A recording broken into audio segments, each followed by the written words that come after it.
гэж орлогоор нь 100 оюутныг сургалтын тэтгэлэгт хамруулсан. Тэрээр өнөөдөр тэтгэлэгт хамрагдсан оюутнуудтай нэгдэж туул голын эрэг дагуух хогийг цэвэрлэлээ.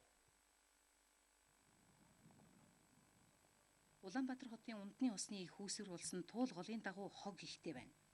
Иргэдийн тарьсан хог байгаль орчинд сөргөөр нөлөөлөхөөс гадна тухайн орчинд амарч байгаа иргэдийн эрүүл мэндэд ч сөргөөр нөлөөлөх тохиолдол гарсарвай. Арх пивний лаз шил одоо маш их байна. Туулын гол руу орчихсон энэ архины шилнүүд хагарчихсан. Тэгээ эн чинь одоо ингээ хүүхдүүд хөл нөцгөн ингээд голд ороод явах юм бол хөлийг нь зүсчих ч юм уу ийм эрсдлүүд үүсгдэг.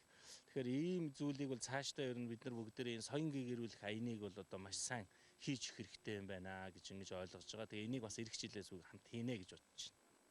Голын эрэг дагуу ил харагдах хог хаяглаас илүүтэй голын усанд хайсан архины шил лаз их байсан юм. Магадгүй өнөөдөр таны хайсан тэр архины шилэнд хүүхэд тань хөлөө гэмтэх эрсдэл байгаа гэдгийг ухамсарлаж хогоон байгальд хаяхгүй байх хэрэгтэй гэдгийг залуус хэлж байсан юм а.